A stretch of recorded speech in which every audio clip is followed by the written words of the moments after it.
આવી રીતના ચાલશો તો શું થાય? પગમાં બોટલ વાગી જાય અને પગ ફ્રેક્ચર થઈ શકે છે.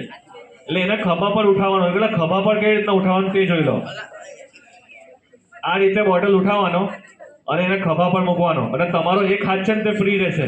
તમારે કોઈ દરવાજો ખોલવો હોય, કોઈક વસ્તુ હટાવવી હોય, કે ઉપર ચડતી વખતે તમારે દાદરની રેલિંગ પકડવી હોય તો તમે લોકો એને પકડી શકો. હવે આ બોટલને કેવી રીતનો ઓપરેટ કરવાનો તે વિવેકભાઈ એકવાર બતાવશે, પછી તમારામાંથી કરવાનું છે.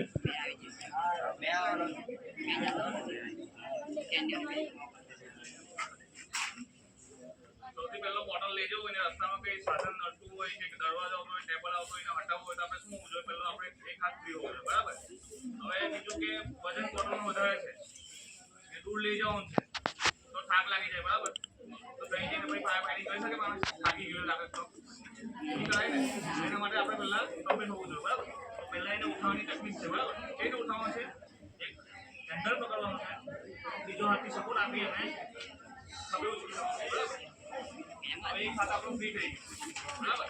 કઈ સાધન આવી ગયું, કોઈ ટેબલ આવી ગયું, કોઈ દરવાજો આવી ગયો, એને ખોલવું હોય તો એક હાથે આપણે ઉઠાવી શકીએ, બરાબર? પછી જે જગ્યા પર આગ લાગી છે કઈ જવાનું છે. પછી સૌથી પહેલું શું જોવાનું છે? હવાની દિશા. હવા કઈ બાજુથી ચાલે છે, બરાબર? આપણે હવા પેલી સાઈડથી સાઈડ ચાલે છે, બરાબર? તો આપણે કઈ બાજુ ઉભરવાનું છે? હવાની વિરુદ્ધ દિશામાં ઉભું રહેવાનું છે, બરાબર? પછી 8 થી 10 થી 6 થી 7 ફૂટનો ડિસ્ટન્સ બનાવવાનો છે આપણે, બરાબર? પછી ફાયર ફાઇટિંગ કરવાની છે. આગ હંમેશા લાગે ત્યારે કેવી હોય છે? પહેલા સ્ટાર્ટિંગમાં નાની હોય છે, બરાબર? પછી મોટી થાય છે. એટલે જ્યારે નાની હોય છે ત્યારે જ આ બોટલનો યુઝ કરવાનો છે. પછી એવું નથી કે મોટી આગ થઈ જાય બોટલનો યુઝ કરે, એ પોસિબલ નથી. પછી ફાયર ફાઇટરને બોલાવવા પડે, બરાબર? એટલે જ્યારે નાની આગ હોય છે ત્યારે જ આનો ઉપયોગ કરવાનો છે. તો એના માટે શું કરવાનું છે? સૌથી પહેલા સેફટી કરવાની છે આપણે, બરાબર? બરાબર? પછી એની પર નિશાનો લગાવવાનો છે, બરાબર?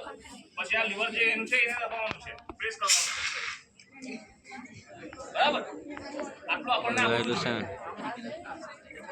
ચાલો સૌ પ્રથમ પહેલા એક ટીચર આવી જાઓ. જો